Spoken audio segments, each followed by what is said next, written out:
This just in, during the Oilers versus Avs game, after a lengthy review, the Nathan MacKinnon goaltender interference call on the ice was still confusing. Welcome to the Shift Report. Well, lots of news around the league today. Lots Lots of news around the week today. around the week. Lots of news around the week. Yeah. Lovely. I mean, the one that hit headlines today was the cities are announced for the World Cup of Hockey in 2028. Yes. And not quite what I expected. However, it was a welcome surprise. Yeah, I'm with you on that. Yeah. I thought there was just going to be one city hosting the whole tournament. Me too. But I think splitting it up between Calgary and Edmonton just naturally makes sense. Yep. And then including Europe with Czechia and having Prague as their host city, I think is great. I think it's a smart move. Smart move for sure. It just spreads out the area that people can watch, right? Like hockey is a very niche game. I don't think a lot of countries can really watch it or it's not very, important in a lot of countries. So spreading it out to Europe might just give the opportunity for more fan bases to grow, I guess. I think, and specifically Czechia. Yes. I have here that I almost think they're replacing Russia as that third powerhouse team. Yeah. I mean, third, maybe fifth, I'd say. Like Finland and Sweden still put above them at the moment. Yeah, probably. But I'd agree with you. they're getting there, and this will grow the game immensely for them. Yeah. I love it. I love it too. Now, I don't know. Should we get into who we think is going to be in the World Cup of Hockey? Like what countries?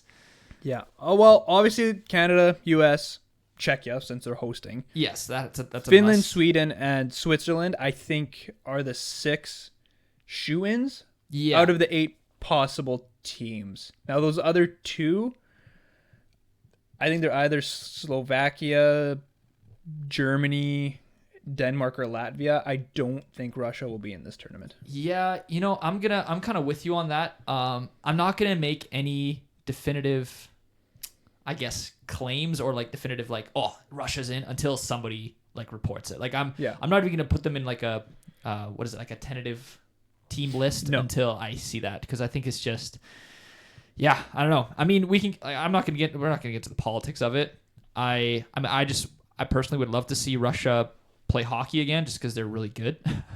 And I thinking back to the World Juniors of old, where it's always Canada and Russia going head to head, that stuff's, I don't know. I like it a lot. But I'd agree with your team list. That seems pretty solid. I think the Canada-Russia matchup might just be nostalgia for us. Yeah, I think so too. I think those days might be over for the next while. Yeah. Now it's Canada, USA. For those last 2 spots, who would you choose? They might pull, if we're going just countries, which I think I'd prefer. I'm thinking Germany did pretty well, and then Denmark, I think, probably. Yep. But they might pull a team Europe, or a team, I don't know. I doubt they're going to do a Team North America again. I just don't see that happening. Think they will. Just because of how electric the Canada-USA rivalry has been the last year. And then I think doing a Team North America might eat a little bit of that, but you never know. I think that if they did do a Team Europe, I didn't even think of Team Europe. I think that might be better. Yeah. Because then you're not leaving out, because then you can have your superstars from Slovakia, from Germany, from Denmark. I just think of Ehlers from Denmark. That's about it. But yeah. And then isn't there a goalie from Denmark as well? Freddie Andersen? Is he maybe Danish? I think he's Danish. Yeah. You know what? I was gonna say, if they don't go the continent route, Germany and Slovakia. Yeah, I could see that for sure. But I think if Russia does end up in this tournament, there'll be a Team Europe. Yeah. If there isn't a Team Europe, or if there isn't Russia, I think it'll be Germany and Slovakia. Those would be my picks. Yeah. Did we not include Slovakia in the? Can I use the Czechia, Sweden? No, I said Switzerland. Yeah. Oh, that's right. Yeah. Sorry, I'd agree with you. Slovakia. Sorry, I forgot about Slovakia. It'll be Slovakia. Jeez, voice crack. It'll be Slovakia, and then And then I'd probably say Germany as well, just Yeah. because they have Draisaitl, Stützle, Marit Seider. Yeah, you don't want to some leave those decent superstars out of there. No. Like Seider's been one of the best defensemen Yep. in the league this year, and obviously Draisaitl's Draisaitl, Stützle. Like you can't. Yeah, I don't know. Yep. It'd be a bad marketing move. So are they pulling? I don't think they're. Are they allowing international players to come to form a team? I think it is partnered with the IIHF. From Okay. what I heard, it is partnered with the IIHF. So it also might have been a thing like to have that European city, like the IIHF might have been like, hey, we'll come and like we'll endorse this tournament, but we need to have some European representation in the host cities. That was a trade-off for 5-on-5 overtime in the finals. that was what we had to pay for. Yeah, it had to be a European host city for 5-on-5. Yeah. Seems fair. But yeah, anyway, there'll be 8 teams, 2 pools of 4 teams. Now, they weren't clear on how the championship was going to work. I know the top 3 are moving on. I don't know if those 4th place teams are doing a qualification like the Olympics and IHF. Maybe I could see it. Because Calgary is hosting... So Calgary and Prague are hosting the round robin. Yes. But then Calgary gets an elimination game. Yes. But the semis and finals the rounds are all Edmonton. are all Edmonton. Yeah. So I don't know how that's working yet. I'm not sure either. And the articles that I've read were not clear on it. But something that is interesting to me is that I and don't quote me on this, but I heard this from a reputable source. Canada and USA will be in the same group in the group stage because they don't want Canada and USA to have the opportunity to meet each other before the finals because that's going to be where the moolah That's comes where the money in. is. So don't quote me on this because again, it's not necessarily 100% reported. I don't know if I saw that it was actually reported, but I heard it from a very, very reputable source. Oh, and essentially that's what they're milking on. Oh, 100%. That's like the 4 nations was like, honestly, they could have just like, hypothetically, you could have just done a summit series. Oh, yeah. Best of 7, Canada versus US. But the one problem I see with the summit series, like obviously we have that with the women's Canada versus USA. Yeah. The only problem I see with that is that rivalry is now, I feel like it's watered down. That's true. Like if we saw almost the draw to like a Canada versus USA men's team matchup is like we only get to see it every once in a while. Like it's not like a common thing. And if what became a common thing, I think it would lose some of its glamour a little bit. Yeah, But that's just 100%. me. I think that's a good point. Because like when the women's lost to the States this year, it was like, yeah. Oh yeah, Like- kind of expected. They Yeah. got destroyed in the Summit Series, so didn't think we had a chance. And the World Championship, like, And, yeah. I'm not. I mean, the girls played fantastic, but I think the team's just getting old. Can't keep, and the States are so young. Yeah, it was kind of in my opinion, it was a foregone conclusion. I thought going into the finals, obviously anything can happen. And when we went up 1-0, I was pretty pumped. Like I was like, okay, this might be different than I thought. But at the end of the day, USA was just better. Like they held Canada in their zone for like 3/4 of the third period. Yeah, and I don't know how they didn't score. I mean, the Canadian goaltender stood on her head. I don't even remember her name, but she was fantastic. So Yeah. Anyway, one thing I did want to bring up in 2018, was that final game best of 3? I don't think so. No. I don't think it was. Here, I feel like there was a tournament where Canada, because they played Team Europe in the finals. They did. World Cup of Hockey. Yeah, World Cup of Hockey. Let's check. Because I don't think it was best of 3. I think it was. I'm fairly certain it was just here. So I have umpires. What the dice?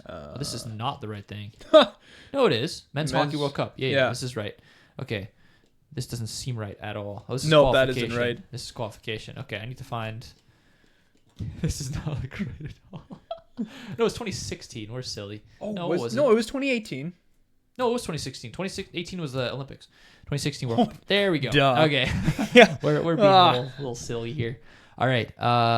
So finals. You said Canada versus Europe. It was Canada versus Team It Europe. was a best of 3 series. You're not Okay. wrong. It was. So I wonder if they'll carry that over into the next. Maybe they will. That would be interesting. That would be interesting. Who won the first game? I feel like I only ever see highlights of the last game. It's because Marshy scored in like the last minute, yeah. right? Marchand scored in the game 1 as well. Then Stamkos. Then Thomas Tatar made it 2-1. And then Bergeron from Crosby and Marchand. What a line. I remember that. Bergeron. That's like Bergeron was so good. Because I remember Marchand, he came out of the box. Yeah, he scored with 44 seconds left in the game to go up 2-1. They were actually down 1-0. They Carey were. Price. Carey Price So they in a goal? no, he's in net. So Chara, is that Zdeno Chara? No. Yeah, Team Europe. It is Zdeno Chara. Okay, Zdeno Chara put him up 1-0 in 6 minutes in game 2, and then Bergeron tied it on the power play 57 minutes into the game. So there's less than 3 minutes left. They tied it up. Bergeron from Burns and Crosby, and then Marshy shorthanded. Oh, it was shorthanded. Shorthanded with 44 right, seconds left. Doughty was in the box, I think. Doughty was in the box. I'm pretty sure, yeah. That's crazy to win it shorthanded like that. And now I understand why they only show that game. Yeah, I don't remember anything of the first game. I know I watched it. Yeah, I don't even know if I watched it, to be honest with but you.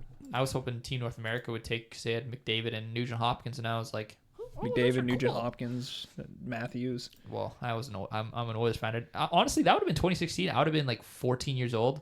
I don't think I would have actually been that big into hockey at that point to like know all those players. Okay. I would have known Matthews probably, but Goudreau. Oh yeah. Rest in peace. But alas, that's cool. Best of 3 final. I wouldn't mind a best of 3 Canadian. Canada. Sorry, best of 3. 3-on-3. Full game. Best of 7 final. Best of 7. Man, that's Canada, so USA. much hockey. Oh then you got to go play a whole another half of the season after that. Jeepers. Yeah, I don't think so. I could see best of 3 though. I hope so. Yeah, that'd be cool. Because that allows a team to have an off game. Anyway. Yeah. And then the finals overtime, it will be 5-on-5? Confirmation from Bettman himself, or NHLPA. Probably wasn't Bettman. That. It'll be 5-on-5, not 3-on-3. Lovely. You know, it might just be a Canadian, salty Canadian, but Canada would have had it 5-on-5. 100%. We are the better team. I'm sorry, Americans. No, it's not. That wasn't your game. No. You won with a handicap. Congratulations. Yeah, not one. No, that was ridiculous. Yeah. All right. So, shifting to the next breaking news in the NHL. This was a weird one. This is I randomly breaking news. So, Jason Kelce from the Philadelphia Eagles is a Winnipeg Jet. He is moving on to the better sport. Yeah. No, he was just spotted in Winnipeg eating, I think it was Chinese at Polo Park. Well, there goes our chance to see Taylor Swift at a Jets game. Dang it. Oh, yeah, right. That'll be his sister-in-law. Yeah, it's sister. But, yeah, he'll be Taylor Swift's brother-in-law. She'll be his sister-in-law. Touche. Yeah. I could not wrap my head why this guy is in Winnipeg. He hung out with Hellebuck at Leopold's Tavern. Shout out Leopold's. Never been there, but cool. I've been there once. It's good stuff. It's pretty good stuff. We're from Winnipeg. Then I remembered he's friends with Zach Collaros of there it is. Winnipeg Blue Bombers. Like, okay, that makes good sense. But I don't even know how they'd be friends. They'd probably play college ball. No, they play. I think it was college ball, and Collaros was in the NFL. Oh, really? I think he was just on a practice squad. I didn't know that. I think he got injured or something. Yeah. I don't know. I've never. Well, I watch 2 football games a year. If you can't play in the NFL, go play in the CFL. That's what they always say. It's like if you can't do, then teach. If you can't teach gym. There you go. Coming from a teacher. if you can't be in the NFL, go to the CFL. If you can't do CFL, be a gym teacher. Be a gym teacher. That is what they say. Be a coach? I don't know.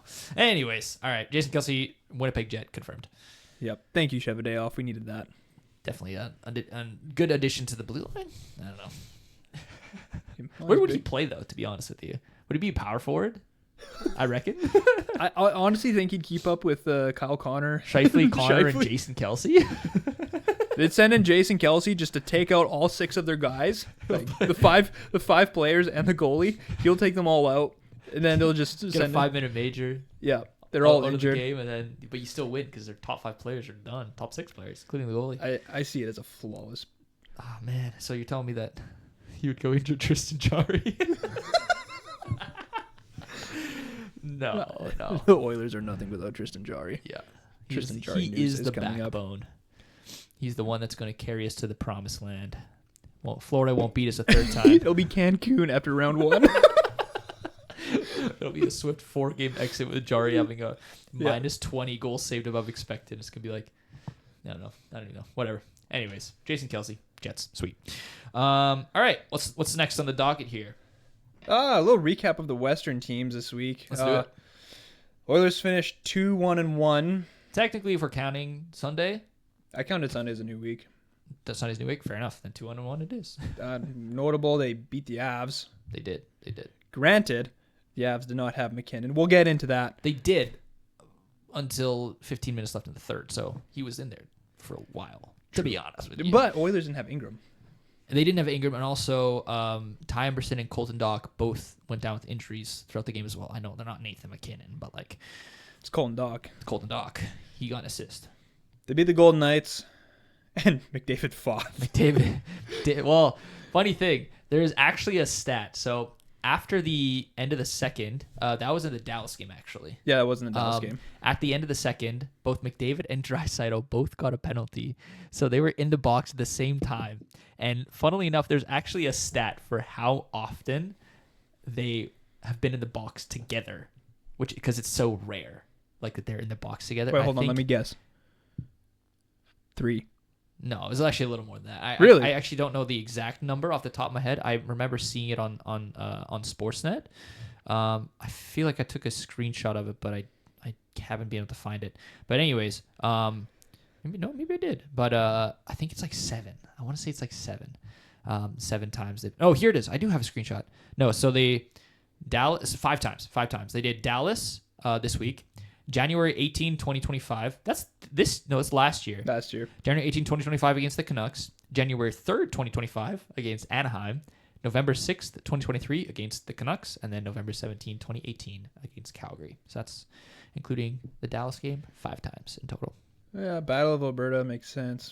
I don't know why Vancouver got underneath their skin. Especially twice. Yeah, why twice? Yeah. Same with like the Ducks. I mean, I could see last year because they had that really big playoff series the year before, and then I don't see the Ducks though. Why Dallas? Okay, it makes sense. Yeah, especially the way they lost. Oh my gosh! Sorry, I didn't mean to even say that. I am so disappointed in myself. I'm sorry, but Dallas. I'm sorry. I'm so sorry. That was not what I meant. I'd have to cut that out. Anyways, moving on. McDavid fought.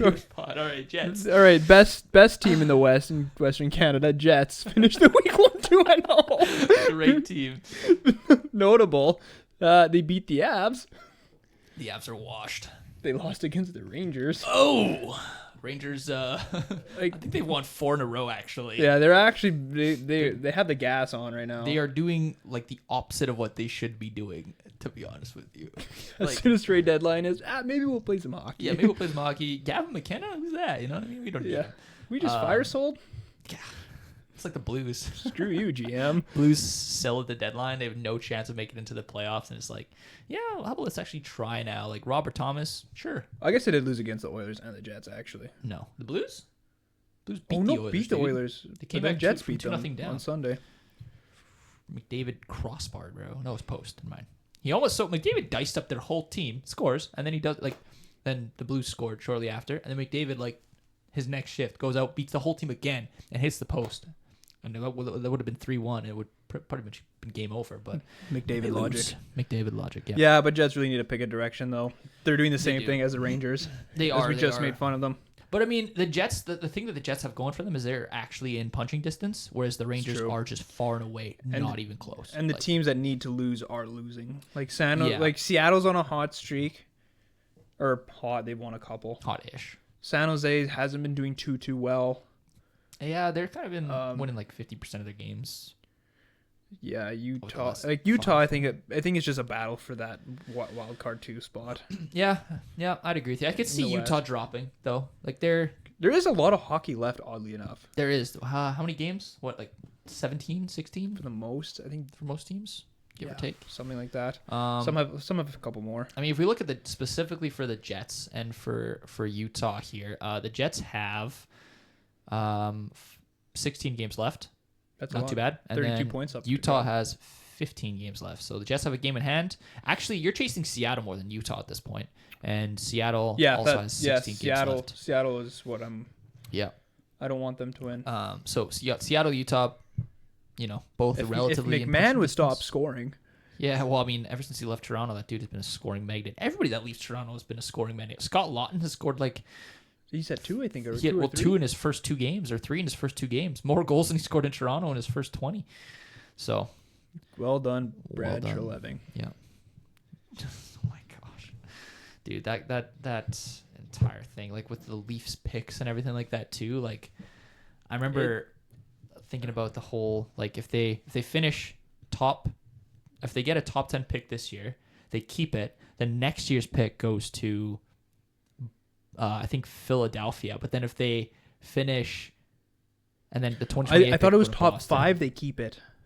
Oh, maybe it's it's top 5. They keep it this year. Yeah, if it's out of though, I think they lose it and then it goes to Boston. Yes, and then next year's pick goes to Philly, and then they keep their 2028 first round pick. If they finish top 5 this year, they keep this year's pick. Next year's pick goes to Philly. 2028 goes to Boston, barring the Leafs finish outside the top 10 in the draft next year. But if they finish inside the top 10, then they can pick. Oh my word! If Boston or Philly gets next year's pick, and then the next year's pick after that, the other team gets it, and it's unprotected. It's really weird. It's a whole thing. There's so many conditions to that trade. I looked at the trade tree of it, or the condition tree, or whatever you call it. I'm like, yeah, this just give me a headache. Yeah, it's anxiety on paper. Yeah.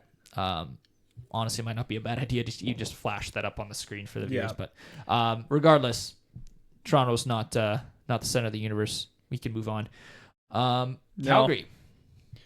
Well, they finished the week pretty much as you would expect, 1-3-0, beating the Devils. Surprise. yeah, that was. Sorry, Calgary. Seems pretty par for the course. Yeah, the most interesting thing is of your city getting hosting the World Cup, which I'd say deserved. New stadium, or new. I keep on saying stadium. New arena. New arena doesn't get you more points, but no, morale goes up, I guess, and it'll look nice. Maybe not for taxpayers. Maybe good PR good for the NHL. Their tax break. I don't know. I don't know how anything works. Yeah, but regardless, cool. Calgary. Yeah, Vancouver 1-2-0. In my notes, I put get a new GM. Yeah, it's pretty fair. I mean, oh my gosh, it's like Ken Holland, but just worse. Jeepers. I can't wait in 5 years for their next rebuild. Yeah, or in 3 years when they make the playoffs next year, then they they'll go deep and then they have to rebuild again. Yeah, they're like, we're so in this, and then all of a sudden there's like, oh no, we're actually last again. Oh, yeah, shucks.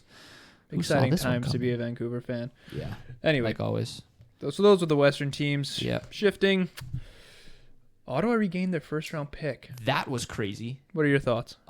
So I don't know. It's really weird. So Ottawa, they lost they have initially lost their first round pick because of the whole Demidov thing. Or sorry, Dadonov, not Demidov. Dadonov. They ended up trading Dadonov, and they weren't clear about the no trade list. They didn't include his limited NTC in the trade with Vegas. Yep. And so then they ended up trying to trade, Vegas tried to trade him afterwards to Anaheim, but Dadonov rejected because it wasn't that Anaheim was on his no trade list, and Vegas didn't know that. So it was just a whole weird thing. And so because of that, Ottawa forfeited their first round pick, and they also had to pay a fine. But what's really weird about this is, so they now have a new GM, right? And this new GM, the whole reason why Ottawa was able to get their first round pick back is because he made a bit of a stink with the NHL. So he ended up saying hey, it wasn't me that did this. Why am I being penalized for something? The owner, pardon me. Right. Why am I being penalized for something the past owner did? I just got in here and all of a sudden I'm stuck with this. Come on.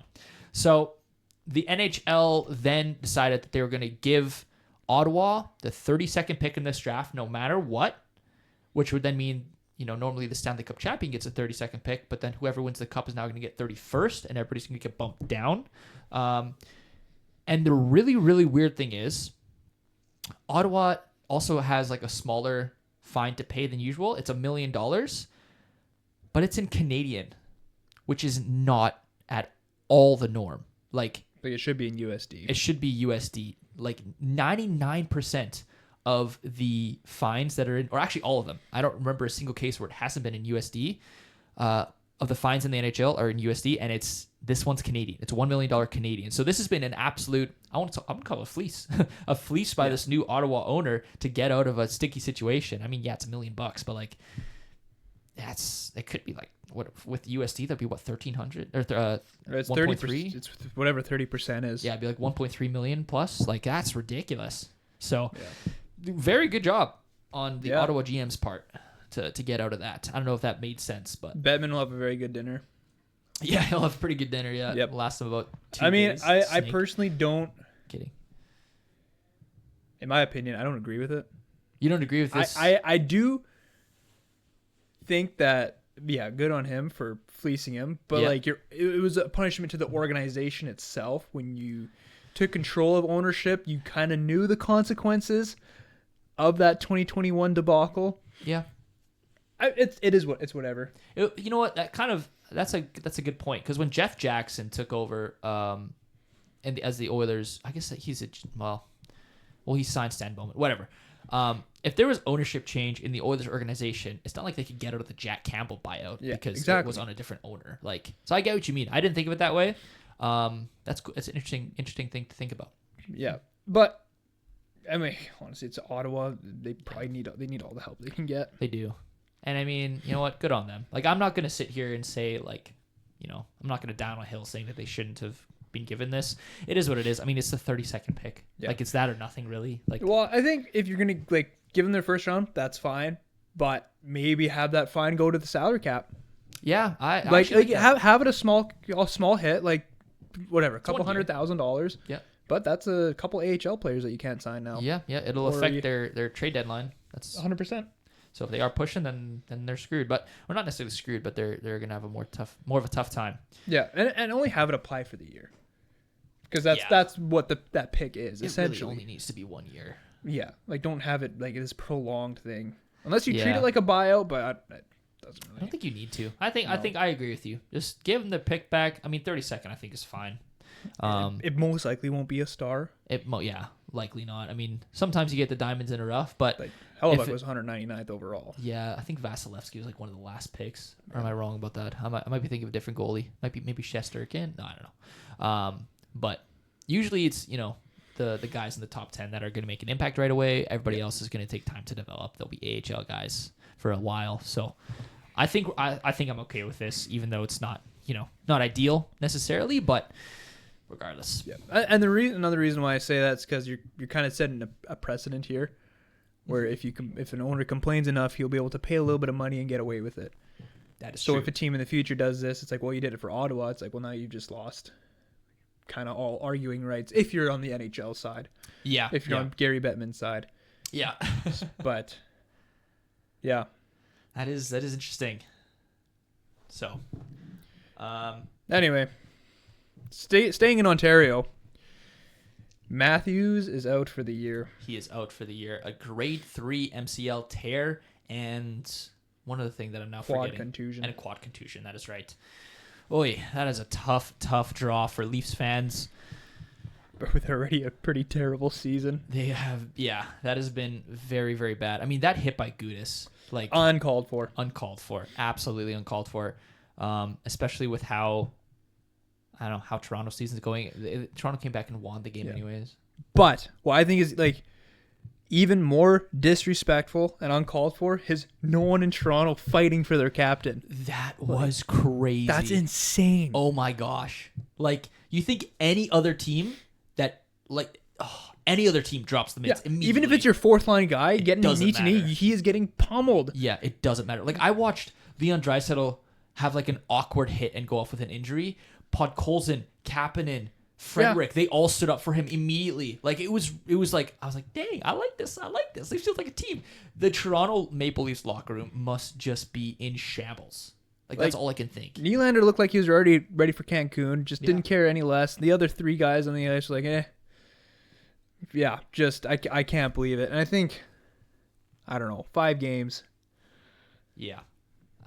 Honestly, I think it should be more. It should be more. And I don't know if they can look at this, but just kind of with the Crosby injury, putting him out for most of the year. Dude, like both Canada and USA captains are out because of a knee injury on Gudas. Yeah. Like that is ridiculous. I will say the Crosby I don't think was intentional.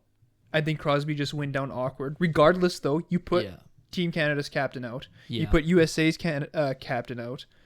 Not that you can really look at IHF tournament, like what happened, but like you can say like, hey, like 15 games. Yeah. Like you have to stop. You have to, because he has a track record. That's the problem. And so looking at his track record and seeing like the Crosby hit, it didn't necessarily look intentional, but it very well could have been. Like I think the way that the way he was going after Crosby that entire shift. Yeah. And then we kind of pushed him down. Like I haven't seen the clip in a little while, but if my memory is correct, I think he pushed him down onto the ice, like his head almost. That just screams dirty to me. Yeah, I think with 15 is probably like over the top, but for sure 10. But the problem is they couldn't give him more than 5 because it wasn't an in-person hearing. It should have been. It should have been. It should have been. And I think a lot of the players are not too happy with the way that the NHL is running their Department of Player Safety.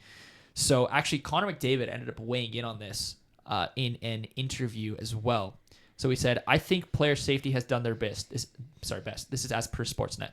So I think player safety has done their best. It's not an easy thing to do. With that being said, I think there's a reason to take a look at how the whole process works.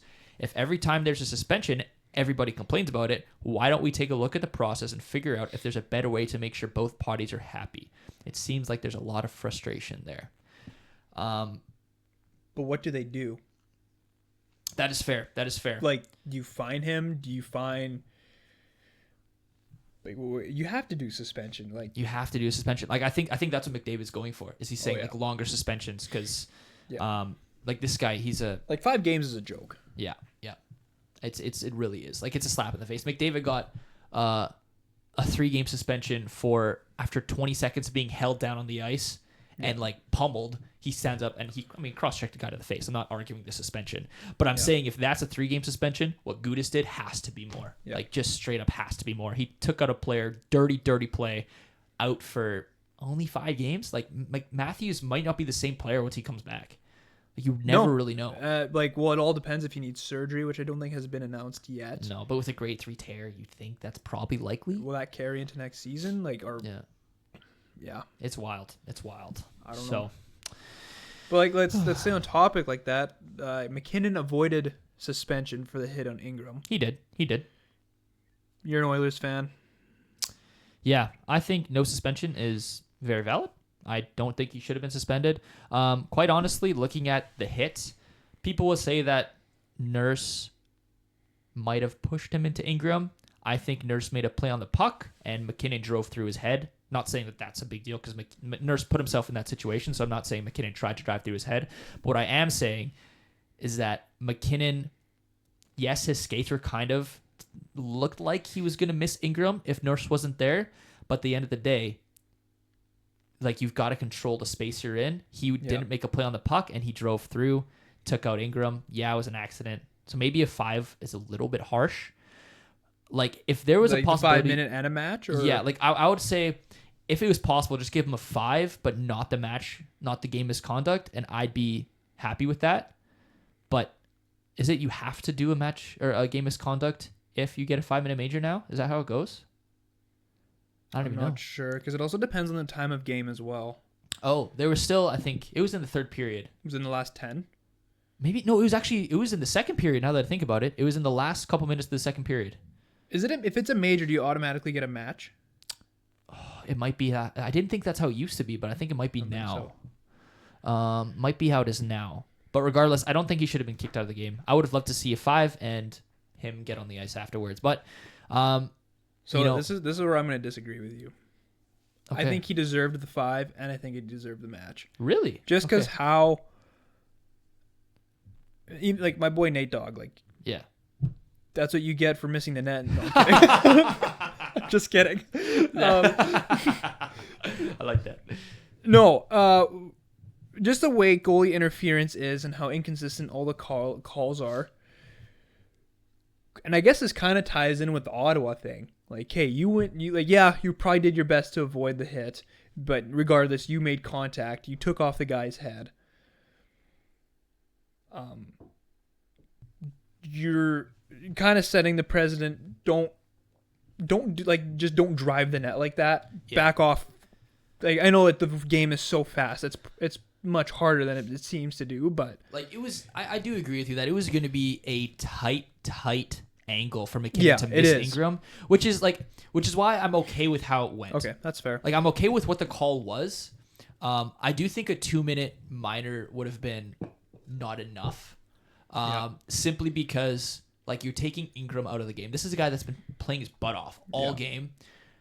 You know, then you go and you almost literally cut like his neck was bleeding. No, it was his head. It was his head. His forehead. Okay. Yeah, so it wasn't like his neck. If it was his neck, dude, that's terrible. Like, I think you must get, like, honestly, suspension at that point. But I don't know. Some people are gonna say, "Oh, well, you can't suspend people based off the injury." You can. It's been done before. Like and it should be. It should be. Like, injuries, you could have a really big hit, a boarding call where a guy gets up and that's not suspension. Okay, going off that, like let's say Matthews, whatever, leaves the game, but turns out he's fine, no tears, nothing. Yeah. Is that a 2 game? Is that a 1 game? Like, no, it plays into it. It does. It definitely plays into it. I don't think Gudas is getting suspended. I think he's just getting a knee on knee, and that's that.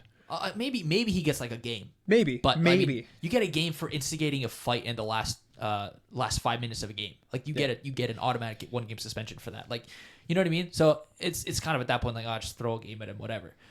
That's why I don't think this should necessarily be a suspension. But now that I'm kind of thinking about it, I don't necessarily disagree with you now that it should have been a game misconduct. I don't agree. Like, I don't agree with you, or I do agree that it shouldn't have like been a suspension. Like, I don't think MacKinnon should do a 1 or 2 game. No, but I do think that the match penalty was fair. Appropriate. Yeah. Either way, I don't think you could have gone wrong. A 2 minutes not enough. No, definitely not. Not with the outcome, like taking out the goalie and having Tristan Jarry. I think you just have to give a match. Yeah. Be like, hey, you can't drive the net like that. Again, the game moves so fast. MacKinnon's one of the fastest skaters. Yeah. It's much hard, and he's a big boy. And like, are you telling me that Darnell Nurse's head is what pushed him into Ingram? Like, come on now. Darnell Nurse's head snaps to the side like he got... Was that one of the theories that his head... No, because if you look at it, it says like, oh, Darnell Nurse pushed him and changed his skate. Like, yeah, his hand might have... his hand did touch the skate and slightly changed the angle. Like, it looked like MacKinnon might have just barely squeaked around him. But it was really Darnell Nurse's head that made any significant contact. And his head snaps to the side. Like, MacKinnon pushes right through Someone's head's not going to change your whole direction. And the fact that Nurse made a play on the puck, as much as I hate the player right now, like, he's been playing so incredibly awful. Oh, we'll get more into that. We will get more into that. Like, you got to give him the benefit of the doubt. He made a play on the puck. It's not his fault that he got to the puck first and made a little bit of contact outside the blue.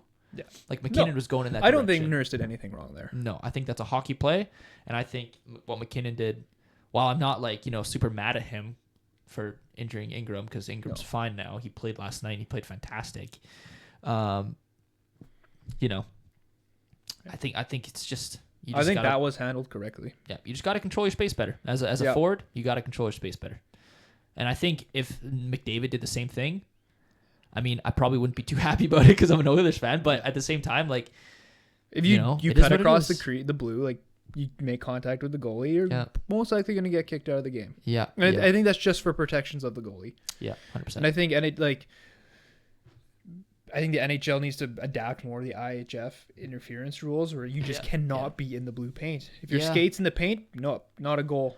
Just to make it completely clear. Like, I think that's the big problem. There's a lack of clarity. Exactly. Because, like, let's say like 99% of the goalie is in the crease or he has his glove out and it just a player nicks his glove and it gets pushed down. It's a goal because the goalie was out of the crease. Well, and there was that play in the World Juniors this year, and actually in the NHL. No, it might have been the Olympics. I forget now.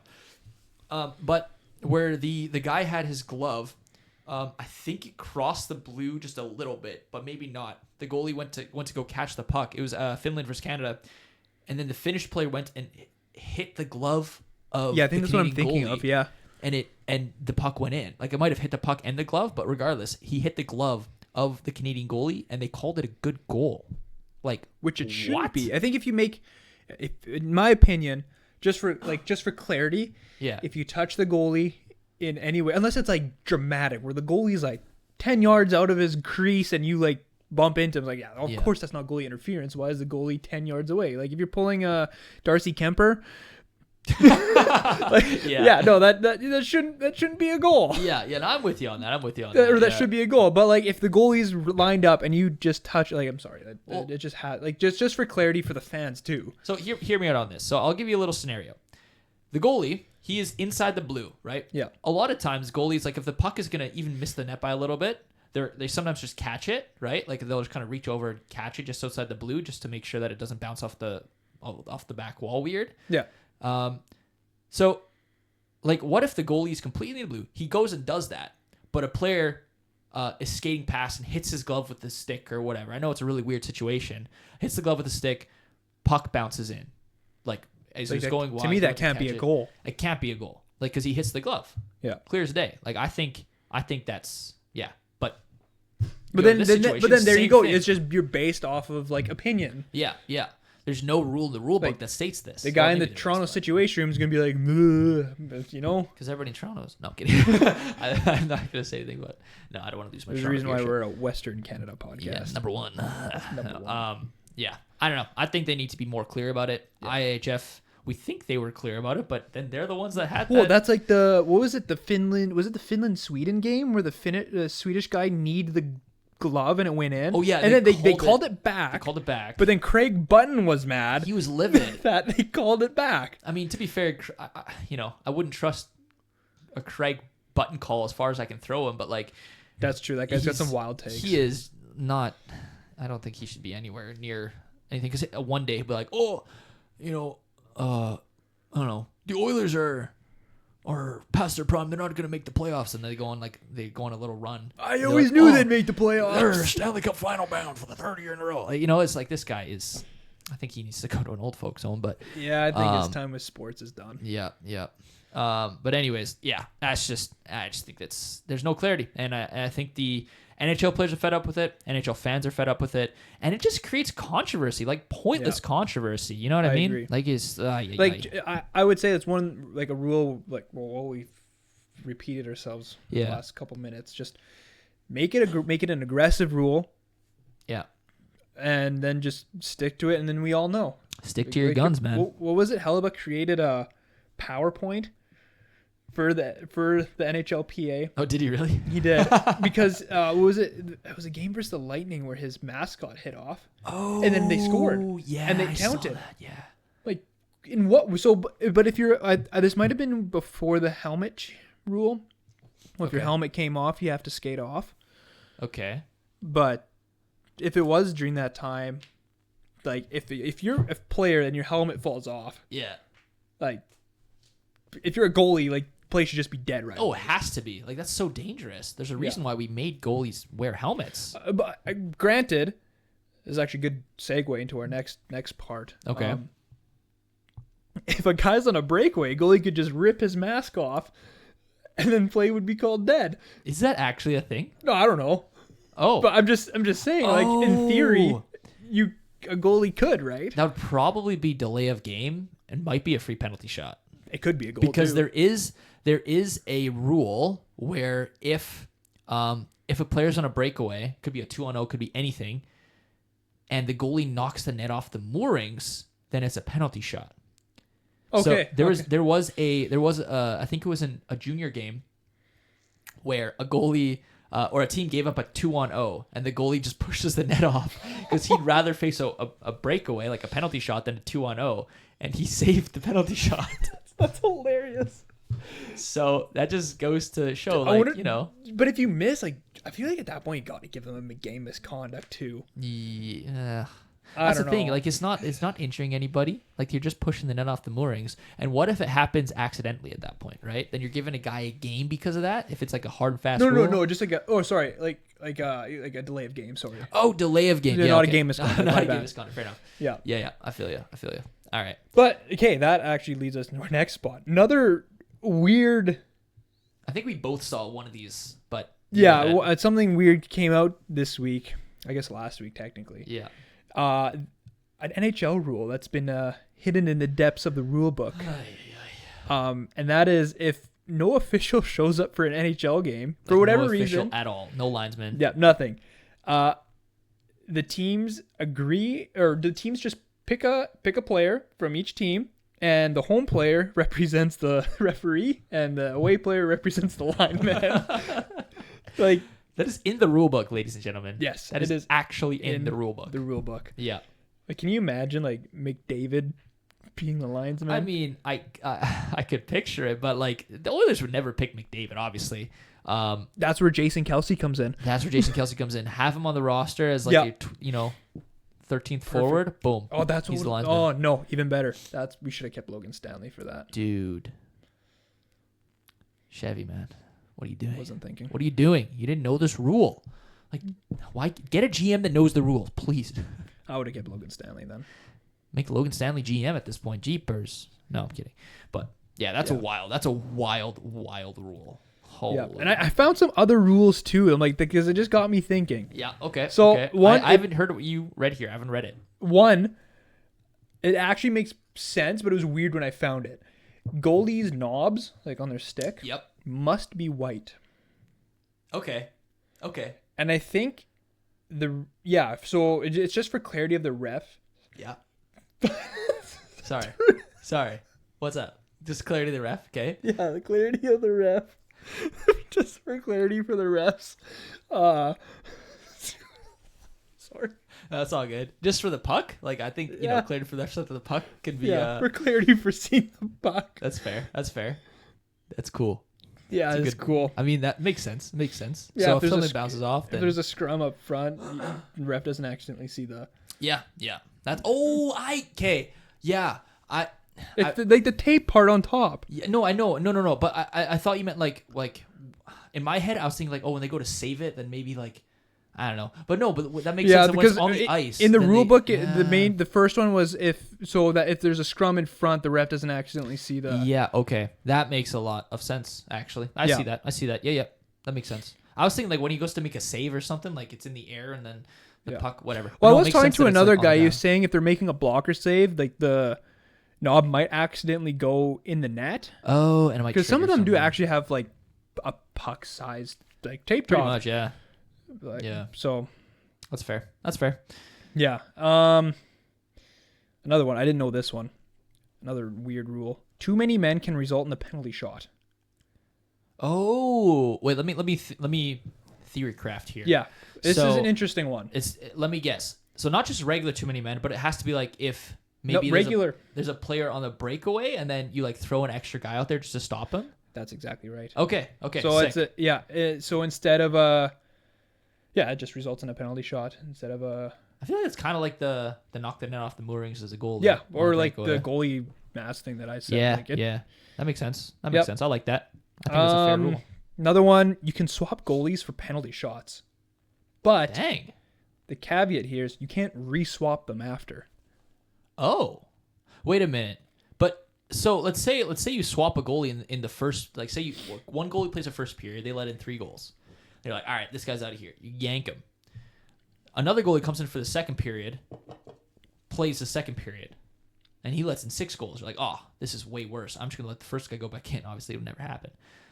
But then you put the first guy back in for the third period. Is that allowed? To put your same goalie back in? I feel like I've seen that before. I have no idea. Maybe it's just an injury thing. Like maybe if you put in the backup goalie gets injured, the starter has to go back in. But I feel like then the penalty shot thing, that is a very, very specific rule. Yeah. So if you want, like, let's say you have Comrie and net, and actually, I probably want Comrie and net over Hellebuck in a penalty shot. But really, okay. Jeez. But yeah, right. Let's say you want your number 1 goal, your number 2 goalie in for some reason because they're good at penalty shots. You can Yeah. put them in, but then they have to stay in for the rest of the game. Interesting. Very, Yeah. very interesting. Okay. Okay. You'll like this one. It's All right. called the Gretzky rule. McDavid rule. Yep. No. Essentially, what the Oilers would do in Gretzky's prime, let's say Oh. Is it the 4-on-4 thing? it's the 4-on-4 thing. I love this. So All right. for the viewers, if let's say Oilers you're playing against Gretzky, you draw a penalty. There's a delayed penalty. The Oilers would go ahead and take a penalty as well. So they would get 4-on-4 hockey because Gretzky was so good at more space on the ice. Yeah, you'd rather have more space than the extra man. Yep. So they changed that rule. So if there's coincidental minors in the game, it stays 5-on-5. So that obviously you wouldn't get people like McDavid Yeah. on a yeah. 4-on-4 all the time. Yeah. I mean, Because he with the right, you could change that to a McDavid rule, honestly. you get. I mean, no, but the Oilers with their power play, they'd much rather have like 5. five. Yeah, you'd imagine. But Like in today's the way it games just, played. wouldn't work the same. You know what I mean? Yeah, It just wouldn't work the same. but yeah, in that era, it worked very well. Obviously. Fair enough. Fair enough. Yep. That is wild though. That Gretzky was so good with. He was just insane. Yeah. Like, I mean, truthfully, I think there are probably a couple players who are more skilled than Gretzky was back then. Maybe a hot take in today's game, but it's just advanced so much. Like, Oh, you Gretzky can't was- compare Gretzky then to players now. no, Gretzky was head and shoulders above other Everyone. people, like everybody else. Whereas now we have like a guy like McDavid who's like he's the best player in the world. I think that's Yeah. fair to say. But the guys like McKinnon, McCarr, We'll give Matthew, no, I'm just McDavid- kidding. Even Kucherov, I'd put in that Even conversation. Kucherov's getting up there. They Yeah, could give McDavid a run for the money. Yeah, They'll yeah. have better years than McDavid, every once in a while. Yeah, but no one would have better years than Gretzky. no.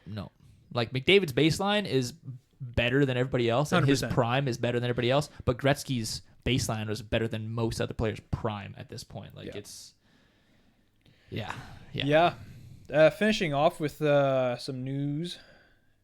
Laurent Brossoit played his first NHL game in a couple years with the Sharks. Oh dang. Faced 24 shots, let 6 in with a .783 save percentage, and they fell 7-4 to the Ottawa Senators. 7th goal was an empty net. Wow. That Probably is not the a start he wanted. star-studded stat line. Well done, wrong reasons. Laurent Brossoit. It had to be Brossoit. The Greek god, as the Jets would call him. Yeah, I mean he was good for the Jets. Don't He get was me very wrong. good. He was pretty solid. You know, He was a great backup. was he better than Comrie? I don't know. 100%. Yeah. Oh. Oh, okay. yeah. No, there's no. Yeah. I think I he had don't even know. his last season, he had like 3 shutouts. Oy. They gave him up for a bag of pucks. Didn't he walk? No, he had to get surgery, and the Jets knew that, so that would put him out. Imagine getting surgery. Yeah. Couldn't be me. But I'm kidding. Sorry, to everybody. Joking. Surgery is not shifting. Good. Yeah. Shifting. Shifting. The shift reporting. Let's hear your way too early playoff predictions. Ah shucks. This is gonna expose me. All right. Well, mine are probably actually. I don't know. So less let's out each there. name our round ones. You go. Okay, so I have Colorado and San Jose. Okay. I have, and then obviously Dallas, Minnesota. I mean, that's a foregone conclusion at this point. Well, maybe not. Dallas could make a run, but I think Colorado, San Jose, Dallas, Minnesota, Edmonton, Utah, Anaheim, Vegas. That's your your round predictions. one. That's my round one for the West. Should we do West first and then East? Sure. Okay. So my round one, pretty similar. Colorado, San Jose, Dallas, Minnesota. I think the Central's not changing. You're doing San Jose? I think well? Colorado, San Jose. Okay, Yeah. I'm surprised we had the same one. Yeah, All right. I love my Jets, but they're Yeah. not making it. I don't think it's long shot. There's still a lot of hockey, but Yeah. I want Celebrini to. Dude, that guy's so good. He's just so good. He's gonna reach 100 points. Oh, easily. Like he's already at 90 something. He's the 94 now, I think, with his point last night. yeah, something like that. He's at crazy for a 19-year-old. Like Right. unfreaking believable. He's at 95 actually. Holy moly. And he's got like 15 games left. 17 games left. Yeah. So, I think he'll get it. Pretty safe to say. So you have Colorado, San Jose, Dallas, Minnesota. Fair. Yep. Anaheim, Utah. You have Anaheim winning the division. That's fair. I actually was going to go with that too, but I had to back my Oilers. And then Vegas, Edmonton. Vegas, Edmonton. That'll be a series. Yep. I had Colorado in 4. Colorado 4. Okay. Sorry, San Jose. You just don't have a chance against Colorado. No. Celebrate Dallas in 7. Honestly, that right there is like a Stanley Cup final caliber. Oh, easily. That's a coin series. flip at this point.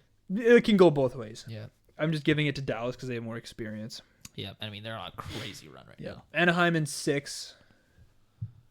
2 young teams. Okay. And then Edmonton in 5. Edmonton 5 against Vegas. That is a bold prediction, sir. I trust your Oilers. Very bold. All right. So yeah, I have Colorado in 5. I feel like they're going to drop a game, but it's a pretty foregone conclusion. I have Minnesota in 7 because I think Quinn Hughes clutch. And they have, I think Rantanen isn't going to get it done like he did last year against Colorado. Like he needed a fairy tale game to get past Colorado last year. And I think Minnesota, low key, might be better than Colorado was last year. Low key. You think that Minnesota is better than Colorado? No, I think that this year's Minnesota team is better than Colorado's team was last year. Okay, gotcha. And this there's no way it's virtually the same team. Yeah. As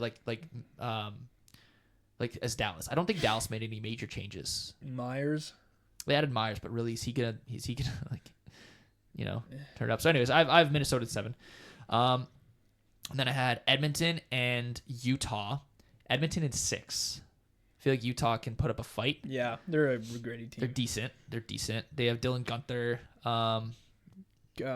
Clayton Keller. Clayton Keller, he's decent as well. He was on Team USA. Then I have Vegas. They have Uyghur now too. That's right. They do have Uyghur. I have Vegas, Anaheim, and I have Anaheim in 6 actually. We have a lot of faith in those Ducks. We do, but you know what? They are a young team. They're a gritty team. I hate Radko Gudas with my guts, but he is a playoff player. Like with the grittiness he plays with. And he gets into people's heads. Yeah. And I mean, look at Vegas. Like they have 31 wins. Anaheim is 37. The only reason Vegas is in the position they are is because of the loser point. They have 14 OT losses. And let's just be real. I think half is that we just hate Vegas. Yeah, I hate Vegas with a passion, with a burning passion. Okay, East round 1. East round 1. Okay. I have Buffalo versus Detroit. Interesting. And then Tampa, Montreal. Yep. I think I'm fine with that. And then I have Carolina. Stay with me here. Carolina versus Ottawa. Are you okay? I'm okay. Trust. Or maybe did I get no, Carolina versus Ottawa. Yeah. Because Ottawa's the second wildcard spot. I think Detroit is taking the first wildcard spot, and Ottawa's taking the last one. Wow, that is bold. It is bold. That is very bold. And then I have Pittsburgh, New York. So I think they're fair, but it could change. You know what? Truthfully, I have no idea about the Metropolitan. No, I have no idea. It can change in a day. It can literally, like Philadelphia could make. Nah, probably not. But Columbus could make a run. I think Ottawa might squeak in just because I don't know. To be honest with you, I completely forgot Philadelphia was a team. Yeah, I mean they're lower down. Like it's pretty long shot. They're 6 points out. So my round 1, I did Buffalo versus Boston. Buffalo versus Boston, okay, and then Toronto. No, kidding. Yeah, no. Then Tampa Bay versus Montreal. Okay, fair. Yeah, I had that too. Carolina versus Columbus. Carolina versus Columbus. I was debating it. And then Pittsburgh and New York as well. Okay. Ah, man, I want to see Schaefer so bad. Right. Oh, they have a good team. They do. Then I had Buffalo in 5. I did Tampa in 4. I have no faith with the Canadians. Dude, really? Yeah. Really? They're a young team. Like it's just an experience. Yeah. Experience thing. And then I had Columbus jumping Carolina. Whoa. In 7. Whoa. Okay. All right. Yeah. Jet Greaves pop off. And then Pittsburgh in 6. All right. You think Stuart Skinner's getting it done? Skinner's gonna bring Crosby his 4th cup. Oh my gosh, that would be a heartbreak for Oilers fans. Okay, so I had Buffalo, Detroit. I have Buffalo in 6. I think Detroit is a gritty team. They could do some, a little bit of damage. They're doing really poorly right now, but I think they have the skill. Tampa, Montreal. I have Tampa in 5. I'm kind of on the same length as you. Like I think Montreal has a skill to get it done, but Tampa Bay, they just have the experience mixed with the skill. Yeah, so that's our Atlantic. And then I have I have Carolina in 6 over Ottawa because I think Ottawa got some experience last year, but I think Carolina's just a better team. The one thing is they didn't do anything at the deadline, which is like that's why I had Columbus in 7. Not that Columbus did much either, but they've been on a tear. They've been on a tear, and it's just a mental game, right? Just a mental game. I mean, and I think of teams that squeak in who are on a tear going into the playoffs usually do a lot better than teams at least in the first rounds. Yeah. And then for my last one, I have Pittsburgh, New York. I have the New York Islanders in 7 games over the Pittsburgh Penguins. You're really gonna hate my finals, but oh my gosh, you don't have Pittsburgh actually. Because hold on. Pittsburgh has 33 wins, and New York has 38. They have 15 OT losses. I don't have Pittsburgh making the finals. All right. So we have very different looking. We do East. We do. So you have Carolina and Pittsburgh. I have New York, and I have Carolina and New York. You have Columbus, Pittsburgh and Columbus. Yeah, so my round 2 is Buffalo versus Tampa, and I have Buffalo taking the series. That's fair. And then I have fair. Columbus versus Pittsburgh, and I have Pittsburgh taking the series. What? Yep. Columbus, Pittsburgh. You have Columbus, Pittsburgh. Yeah, all right, I get it. Yeah. Jeez. Okay. All right. So for my East, I have Tampa over Buffalo in 7, and then I have what's that? No. What? What'd you say? Not happening. Dude, Tampa is good. And then I have Carolina over New York in 5. Okay, round 2 in the West. Round 2 in the West. Colorado, Dallas versus Anaheim, Edmonton. Colorado versus Dallas. And Anaheim versus Edmonton. That's what you have? That's Anaheim what I have. Colorado versus Dallas. I have I have Colorado, Minnesota, and I have Edmonton versus Anaheim. So very similar. I have Colorado jumping Dallas and fair. Edmonton beating Anaheim. I have Minnesota beating Colorado in 6, and I have Edmonton beating Anaheim. Yeah, because I think honestly, if Edmonton are in a pretty good spot to have a very good first 2 rounds. Yeah, I think so too. I think looking at, I know Minnesota Colorado is a bit of a whoa, Minnesota beating Colorado. Like, I don't know. I just think Colorado is. I have just a feeling they're going to choke. Like they win the President's Trophy. They haven't been doing very good. I feel like they're going to choke. Like they're. Curse. I mean, they're 7-3-0 in their last 10. They've been doing fine, but. Minnesota, I feel like they're just deep, and they have Quinn Hughes. And you know what? I'm a Cale Makar lover. That sounds weird. I love Cale Makar. Sorry. I'm a Cale Makar, like I will preach his name from the mountaintops that he is better than Quinn Hughes. But I will say Quinn Hughes is more clutch. And I think I'd take Quinn Hughes in a playoff series over Cale Makar. And then it comes down to the rest of the players. Yeah, that Colorado's Nathan MacKinnon, Minnesota Kaprizov. And, obviously McKinnon's better. Colorado but has Nietzsche, Brock Nelson. Minnesota's Boldy. Yeah. I don't know. It's close. Like I definitely think Colorado's a better team. I just think Minnesota. I think Minnesota's better goaltending. They do. Well, track record. They have Gustafsson and they have Wallstead. Gustafsson has a better track record, but because what? Blackwood and Wedgwood, I don't think they've had much playoff experience. Last year, Blackwood, lost in the first round with Colorado. So I just think Minnesota's going to put up a fight. But anyways, fair enough. Then I have Edmonton over Anaheim in 6. Edmonton avenging their did they lose? No, they beat San Jose and they lost to Anaheim in the 2017 series. Yeah. So avenging themselves. Yeah. My round 3, I have Colorado versus Edmonton. And I have Edmonton versus Minnesota. I have Colorado winning. That's fair. I respect that. And I have Minnesota winning. So, well, at least we're. Yeah, I think the Central is going to walk. How much through. copium are you on right now? Not a lot of copium. Yeah, fair enough. Been huffing it all day, all week. And in the East, I have. But Edmonton did beat Colorado last week. Just saying. I'm kidding. So did the 2026 Winnipeg Jets. Okay, buddy. Okay. In the East, I had Buffalo beating. Who had Tristan Jarry in net? Not Colorado. Whatever. Sorry. Go ahead. In the East, I had Buffalo beating Pittsburgh for a finals of Colorado and Buffalo. Right. I have Tampa beating Carolina. I mean, I think it's just goes to show. Tampa beating Carolina. You have Buffalo beating Pittsburgh. So you have the. I have a Minnesota versus Tampa Bay final. Carolina. They made it Yeah. to the Eastern Conference Finals 3 Yep. years in a row. Yep. How many Yep. of those Yep. have they won? 0, which is why I don't have them winning the East. I have them winning. Oh, I thought you were talking about the finals. No, I have Tampa beating. Carolina. Yeah, gotcha. A Tampa Carolina. In 4 probably. To be So honest you with have a Minnesota Tampa final. Minnesota Tampa final. This is going to be the least broadcasted NHL final in That history. sounds so boring. That is so boring, but I think that's what's going to happen. And then it'll be, I think I have Tampa Bay resurgence. Man, why does that sound possible though?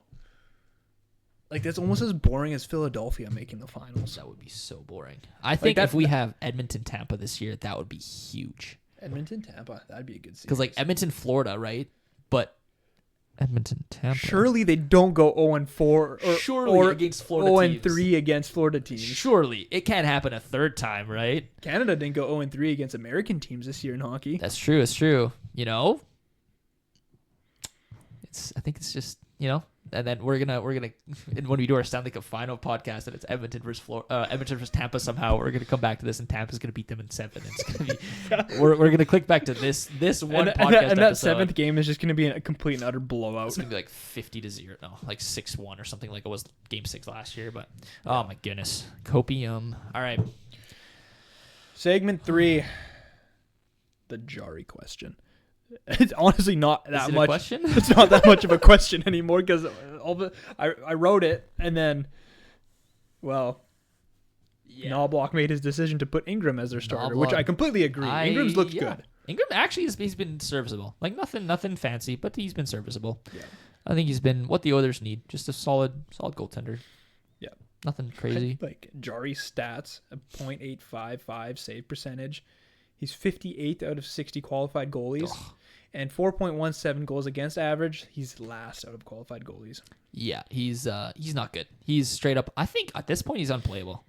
Unplayable. Yeah. Like there's going to be another back-to-back where the Oilers have to play him, and I think that's his last shot to show the Oilers April. I can do this. That's all the way in April. Yeah, I don't think they give him another game until then. To be completely honest with you, they might just throw him in against like a bad team, but I don't even think the Oilers really have a bad team to play against. And you want to secure those points. Yeah, like you need every single point you can get. Yeah. Like if I'm looking at their schedule for the rest of the year, they play San Jose, which is a Pacific Division rival. They need those points. Florida, Tampa, Utah, Vegas, Anaheim, Seattle. That's March.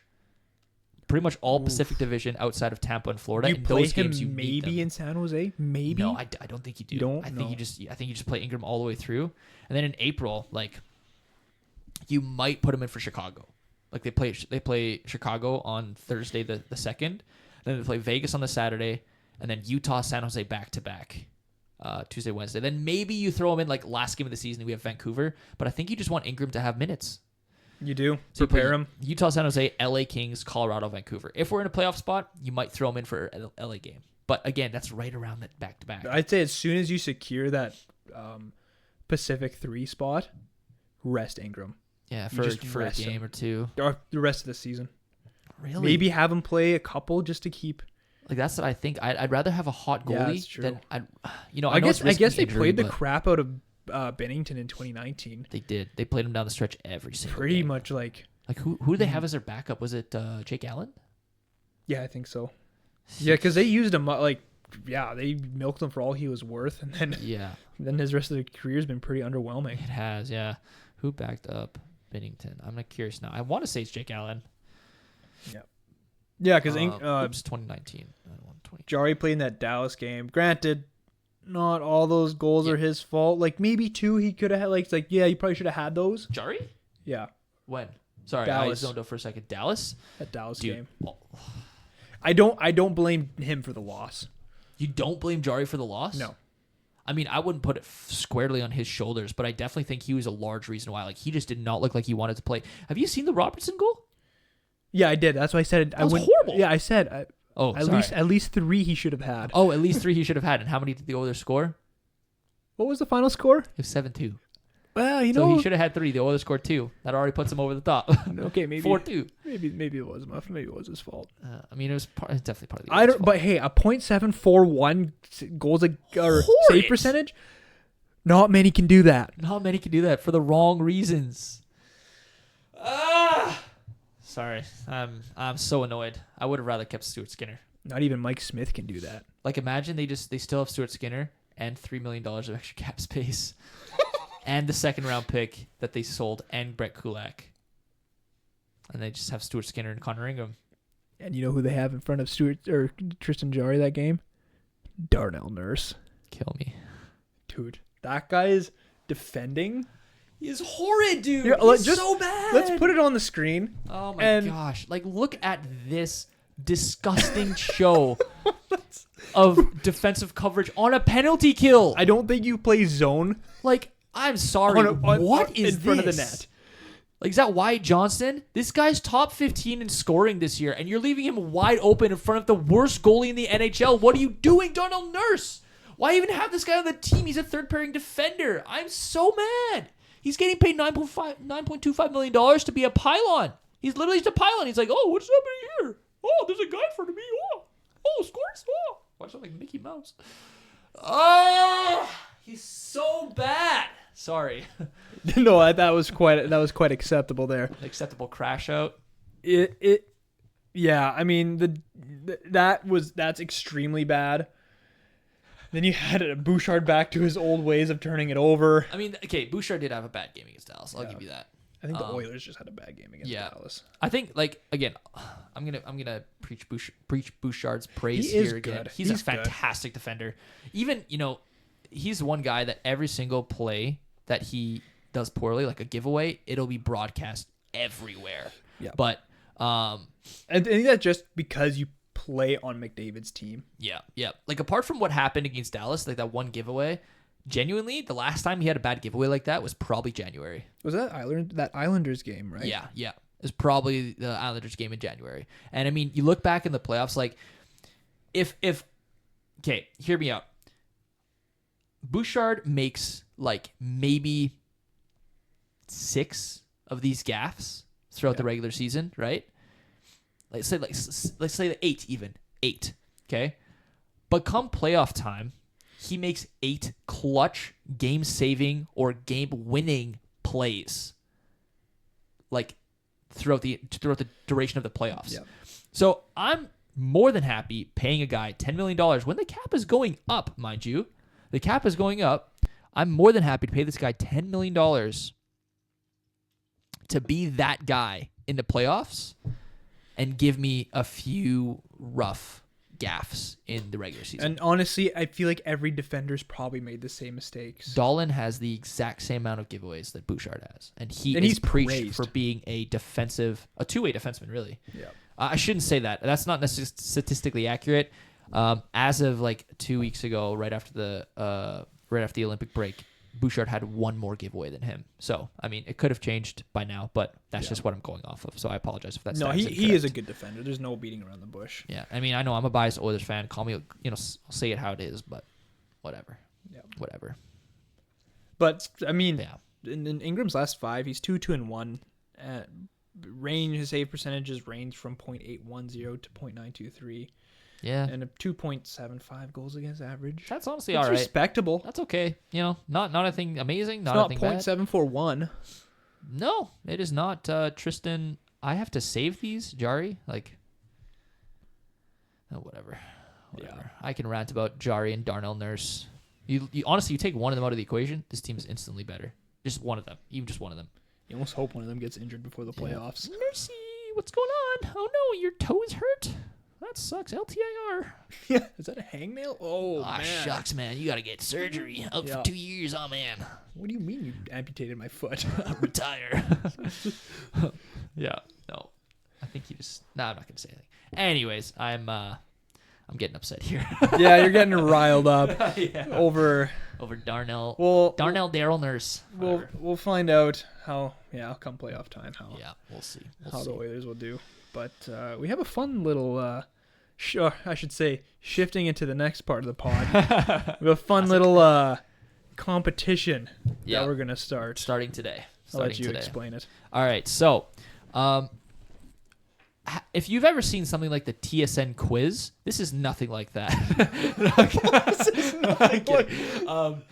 So no, it's kind of similar. So I created a bit of a tier list. All right, a bit of a tier list for Jordan to guess. All right.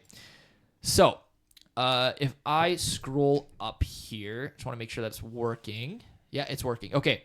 So the iconic Canadian sporting moments tier list. Basically, it's a ranking. Okay. So a top 15 ranking, and of course, there's ads everywhere. I wonder if I can like get rid of these. Don't think I can. I'm just gonna leave it there. All right. So I have 15 of the most iconic sporting moments ever. All right, in Canadian history. So I'll give you the list. I'm not gonna do it in order. I'll give you the list. And if I could find the list, I might actually. I didn't think this through.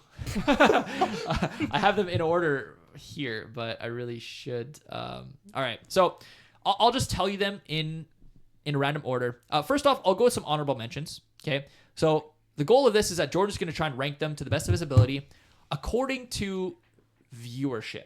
All right, so I have this ranking according to viewership. But to be honest, like I'll just say rank them to the best of your ability in terms of what you think is most iconic to least iconic. All right, is that most iconic to least iconic? No, it's not a hint at all. Okay, sounds not good. a hint at all. Just do it from most iconic to least iconic. You probably will be surprised. I'll just say that much. You will probably be surprised. So, we have, and again, I'll say these in kind of a random order. You. Yeah. We're turning this into a bit of a competition. So now, explain so that now part. Next week, I'll have a quiz for Noah. Yes. And every question that I get right in this quiz is points to my name. And at the end of this podcast season, whoever has the most points wins, and whoever has the least amount of points will have to do some sort of punishment. And hopefully at that point we'll have our cameras going. Yeah. And the desk set up. So yes, I agree. Just to be clear on that. All right. So I got the randomized order here. So first thing, 2022 FIFA World Cup group stage. Alphonso Davies scores Canada's first ever goal in a World Cup finals. Iconic moment. Okay, there we got. Canada wins 2002 gold medal game, Olympics, versus USA. They avenge their 1998 fourth place finish. Okay. And then we have the 2014 women's gold medal game. Canada rallied back from 2-0 down. That was a hype game. Yeah, Marie-Philippe Poulin. I think we watched it at school. Yeah. That was awesome. We were in middle school, grade 6, I think. Or something. It would have been. It was grade 6. It would have been grade 6, and they put up this big, what do you call it? Projector screen at. I guess I can show these photos while. Oh, I'm hey, going there's here. photos. Big projector. I can just do this. Oh yeah. Okay, I can just show here. This is easy. Okay, so this is 2014 gold medal game right here. Yep. Canada beats Sweden 2-0, 3-0, 2-0, 3-0, 3-0. This is 2026 gold medal game. They lose to USA. This is Canada wins gold in Tokyo for soccer, women's soccer. Was that the Olympics or World Cup? That was Olympics. They've never won a World Cup. This is the Raptors winning the NBA championship in 2019. Yep. This is the 2002 Olympics where they win. Yep. The Avenged 1998 where they finished fourth. Here is the World Juniors in 2015 when they ended up winning. Is it World Juniors 2015? I want to say 2015. I'm trying to find it here now in my notes. Yeah. So versus Russia, McDavid was there. Enough said. No, I'm kidding. No, they almost blew a 5-1 lead.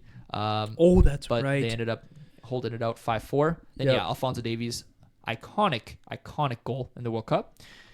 And then we got Andre DeGrasse winning bronze in the 2016 100-meter final. Then we got Edmonton losing to Florida. This is Game 7 of the Stanley Cup Final in 2024. Game 7 of the Stanley Cup Final. Then we have Crosby's golden goal. I think we know about that one. Gee, I wonder where that one ranks. Oh wow, what a shocker. Then Jays lose Game 7 of the World Series this year, 2020. I guess 2025. Then this is Canada, 2014 Canada winning gold. This is the iconic Marie-Philippe Poulin game winner in overtime on the power play. Then we got Four Nations winner. Connor McDavid scores. We have Vancouver losing in Game 7 to Boston in 2011. And then we have shoot, what's the last one? The women's 2010 World Gold Medal game for the women's. Yeah, 2010 gold medal game. Perfect. Canada wins 2-0 over USA. So, is there anyone you want to start with? Well, I'm gonna start with the obvious here. 2010 Olympics, obviously the most iconic moment. So how do we want to do this? You want to do your whole ranking and then I'll tell you what the answer is? Or Yeah, I'll do the ranking first, and then right. Okay. So that was last. No, I'm kidding. So yeah, I'll rank the whole thing. All right. And then I'll adjust at the end. All right, what are we going to next? Oh man. This is more difficult than I thought it would be. Yeah, hey. I'm gonna do the World Series at number 2. World Series number 2. All right. Yeah, I don't think I'm gonna get. I know I for sure have 1 point, and that's awesome. Okay, then what do you got next? Yeah, so just he has a Crosby golden goal. These kind of moments, I put some games in there. Some of the more moments, like the golden goal, and Toronto loses, extra innings, whatever. So this is more like a game. That's more like a moment, whatever. Still iconic. All right, what do you have third? Man. Like, this is tough. There was the hype of Sochi in 2014, but it was not as big as 2010. No, keep in mind viewers, right? Like we're I know that's what I'm trying to think, because we have Women's World Cup is big, but it's not as big as hockey. This is the Olympics. Yeah, it's still not as big as hockey. And I will say, I guess I didn't do the honorable mentions like I said I would. Sorry, the honorable mentions are 2018 Winter Olympics women's gold medal game, Canada vs USA, Canada losing in a shootout. Then 2011 World Junior Championship. Russia versus Canada. Canada blew a 3-0 lead in the third period.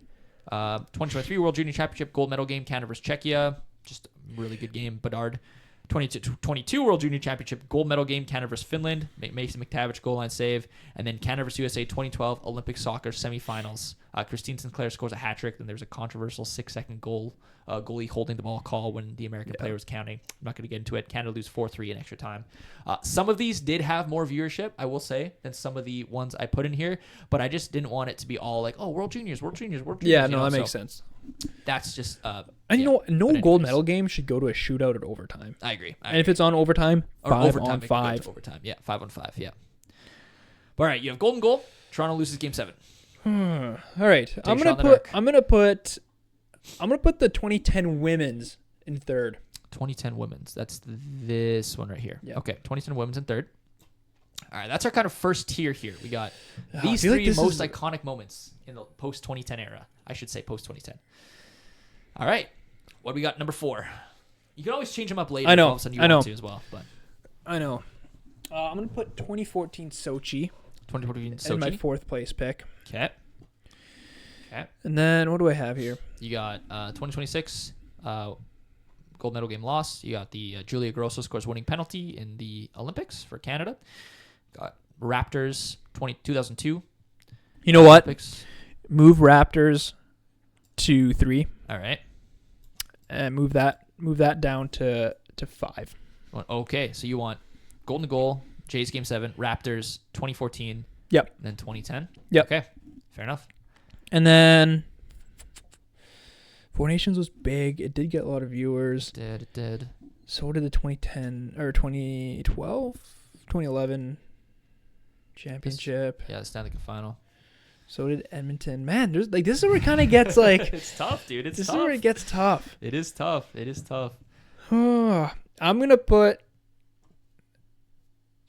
World Juniors 2015 in number 6. Number 6. Okay. Yep.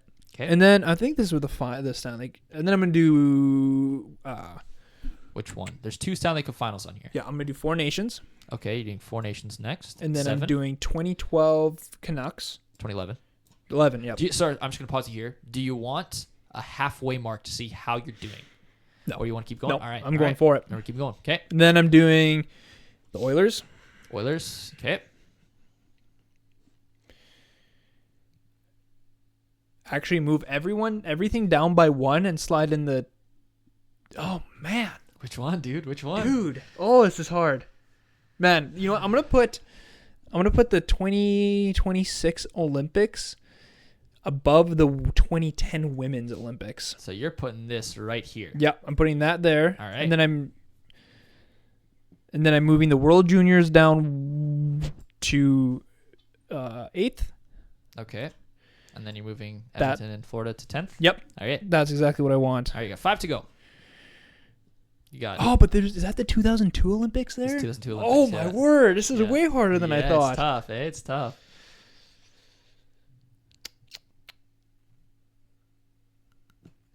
Put the 2002 Olympics in between Four Nations and World Juniors. 4 Nations and World Juniors. Okay. And And then you're then- bumping this down yeah. to 10. And then the Edmonton and Florida at 11. All right. Yep. Then we got And then I'm 4 gonna more. You got 20. This is 2014. This is Andre do DeGrasse. the women's penalty shootout win. Okay. Here. Yep. Okay. And then World Cup. Yep.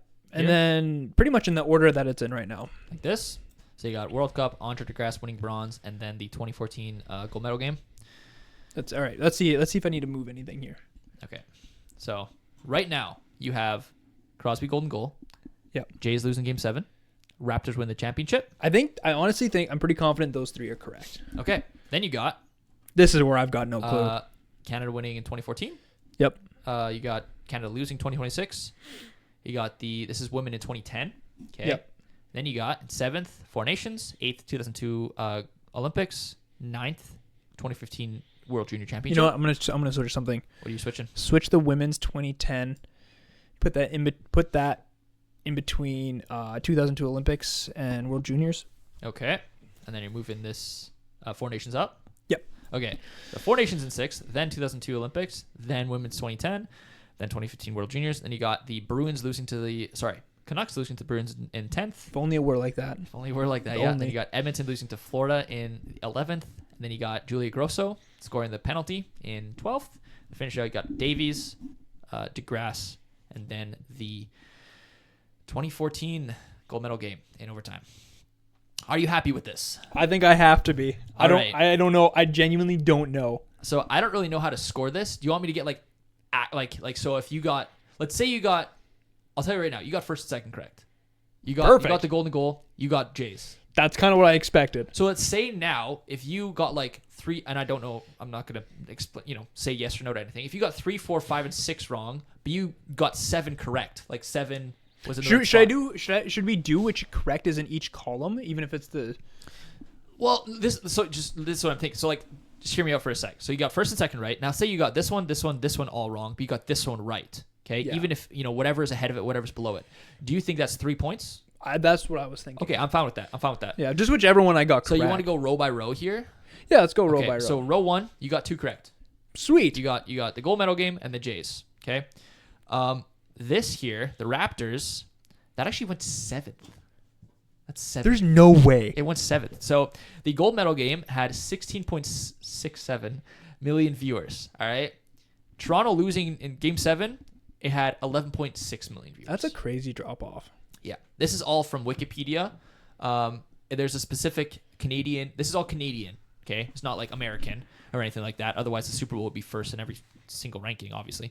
But no, this is Canadian iconic sport moments by Canadian viewership. So Super Bowls were up there, but I don't think that's iconic It's Canadian not moment. So I Canadian. left that off. Like Olympic opening ceremonies, I left that off because it's not really a sporting moment, right? I mean, kind of is, but kind of not. So anyways, according to the Wikipedia page, that is number of Canadian broadcasts or people watching Canadian broadcasts from like as Canadians. We got 16.67 million. That's crazy because at that time, that's 11.6 over million. a quarter of the population. Exactly. Yeah. Because remember, this is avenging their 2006 7th place loss. That is absurd. 7th place? Are you kidding And me? the Crosby snub from that team. And the Crosby snub from 2006, and it's Crosby. So anyways, that's a big moment. This is, like I said, 11.6. And then the Raptors actually had 7.9 million viewers. So not so far off, but they were in 7th place. I would expect the Raptors to be more. Yeah. So in this place, actually swapped them out. Great job. 2002 gold medal game. Really? Swapped them around. Yeah. 2002 gold medal game had 10.3 million viewers. I don't know if that's peak or average. I forget, but 10.3 million viewers. So literally swap these two around, you've been golden. Wow, that's crazy. Top 3. All right. Then number 4, unfortunately, not correct. This was, where are we? Number 4. 6th. This was 6th. So Canada wins 2014. It had 8.5 million viewers. This is 6th. That almost lost That's a crazy viewership drop. Yeah, very big. So it went from this 16 was to 8. 11.6 here to 16 from the gold medal to 8. Yeah, you're right. You did get this one correct. So 5th was Canada losing to USA in 2026. 8.7 million viewers. Okay. So had more than the 2014 gold medal game by about 0.2 million. And then the Four Nations, unfortunately, is not correct. Because the Four Nations is not correct. That was actually 12th. I thought it'd be higher. It had 6.9 million viewers. Wow, not high. No. So in this spot, in the 4 spot, that was actually Vancouver No losing to the way. Bruins. Yeah, Game 7. No that way. had 9.69 million viewers. And then you had 5 right, and then 6 was actually, the Canada 2014 gold medal game. Yeah. So far you're at 2 and 1. So just Perfect. swap these 2 around. 2 points. You basically just have this one spot that's kind of Screwing me up. screwing you up. Yeah. Because this was really high when it actually wasn't. All right. Then we already established that this is supposed to stop with the Raptors. So number 8, this might shock you, 2024 Stanley Cup Final. Edmonton versus Florida, Game 7. Really? Yeah. Interesting. So that was 7.59 million viewers. And then you were close, but unfortunately the World Juniors was not here either. This was the 2010 women's gold medal game. The one I where kind of Canada won figured 2-0. that should have been higher. Yeah.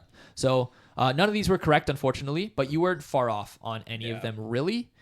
So you had you had the NBA championships here. Then you had the Stanley Cup Final, and then the women's gold medal game. You actually have to swap that there, but women's gold medal game here. And that was like I said, the Raptors had 7.9 million, Stanley Cup Final had 7.59, and then the 2010 women's gold medal game had 7.5 million. So very close, but yeah. Then we'll move on to 10. That was our World Juniors finals. So none of those are right. Literally, you just swap this down here. Yeah. Pretty much, you just kind of move this one around a bit, and you get better. Yep. Then you got number 11 was actually Andre DeGrasse winning the bronze in the 2016 NBA final, 6.9 million viewers. And then the Four Nations face off here, also 6.9 million viewers, but you would have got it right either way. That's interesting. Doesn't really. If you would have got one of them right, or you would have had because they both had the same amount, I would have given it to you. But that's weird. So I just have Olympic running. I know. He's a talented athlete. Don't get me wrong, but okay, good. So cool. I just want to write what I have in my notes here for Four Nations face-off final. McDavid wins in OT. USA becomes 11th province for a year and 2 days. Because the Olympic final was played exactly a year and 2 days later. Then Canada becomes 51st state for 2 years and 2 days. We'll get it back. Don't worry. We'll be sovereign again. Until an Edmonton team. Until a Canadian team wins the cup this year. All right. Yeah. Finish it off. You had this row almost right. 2014 gold medal game for women. So this one you had to put here. No. Then the women's soccer. Oh, put it wow. here. I was actually pretty close. And then Alphonso Davies scoring the first goal at the World Cup is last on this list, dude. Had 4.3 million viewers. How sad that soccer just isn't big. Yeah. I mean, I think it's going to be bigger now that it's in Canada this year, but geez. World Cup podcast is coming. It is coming. You guys can be prepared for it. So I guess that leaves us with you got 3 points. You got 3 of the top 6, and then the rest were unfortunately incorrect. So just to wrap it all up, or to kind of sum this up, gold medal game, golden goal for Crosby, 16.67 million viewers. Toronto loses game 7. That is 11.6 million viewers. 2002, maybe I guess I could show a picture of the actual thing. We'll put in a list. Yeah, I'll put in a list. So maybe I can change this list as we go. So these 3 are the top 3. This had 10.3 million viewers. Then came Vancouver at a solid 9.69 million viewers. Then the Canada 2026 gold medal game. We already established that was 8.7 million viewers. That is fitting, actually. 8.7, Crosby. Potentially last Olympics. Sad. And then you got 2014 here, so almost Elliot correct. Friedman. Yeah, sorry, Elliot He's Friedman. not playing in the 2030. No, I agree. So this had 8.5 million viewers. Canada wins 2014 gold medal game. For those of you who are not watching on YouTube, sorry. If you're listening on Spotify, it might be very, very confusing. But go watch it on YouTube. This will make a lot more sense. Yep. And then we got, like I said, 2019 NBA Finals Game 6. Toronto wins the championship. That was 7th on this list, 7.9 million viewers. You got Stanley Cup Finals next for Edmonton versus Florida, 7.59, so very close. Then 2010 gold medal game had 7.5, so dropping a little bit. Then you got the World Juniors next, 2015, with McDavid and almost blowing a 5-1 lead, 7 million viewers. Then Andre DeGrasse and Four Nations, which had both 6.9 million. And then to cap it all off, you have the 2014 gold medal game for women's, 4.9 million. Julia Grosso at 4.4, and then Alphonso Davies, first ever Canada goal in a World Cup, at 4.38 million viewers. So, and I'll have you know, every single one of those honorable mentions that I said, except for the, well, I shouldn't say that. The 2022 World Championship gold medal game, where Mason McTavish saved it on the goal line, no data was available. I would have included that if it was higher. That game was so hype. It was so hype. I remember you were in Banff at the time. I was in Calgary. Yeah, in Calgary, and you video called me for overtime, and we were like, or not video called, just called me for overtime, and we were like watching it at the same time, and we flipped out, and McTavish saved that. But yeah, then Canada versus USA in the Olympic soccer semifinals in 2012, when Christine Sinclair scored a hat trick. That was 3.8 million viewers. That would have been off the list. Everything else would have been actually higher than, and then the last two on this list. So that's all the World Juniors. Actually, the 2011 this list World was kind of like how goalie interference calls are called based off vibes. A little based off vibes. Perfect. I know what to do for you for next week. No, but to be fair, call these goalie interference calls. You can look at my list. I only had 3 honorable mentions that would have been higher. It's a good list. It's really fine. It made sense, and I was close. You were close on a lot of them. It's just one off. It's tough when you have to get it perfect. Like, it's tough. Yeah, that was a good one. So, anyways, that was that. I think that's a fun little quiz. So, I think that's all for the podcast. Yeah. Thanks for joining us. Follow us on Instagram. Subscribe on YouTube. Follow us on Spotify and Apple Music. Apple Podcast, not Apple. There you go, Apple Podcast. Yeah. Yep. Hopefully, Amazon Podcast will come soon. But I think that'll be sweet. For now, this is the Shift Report with Jordan and Noah. We'll see you next Thursday.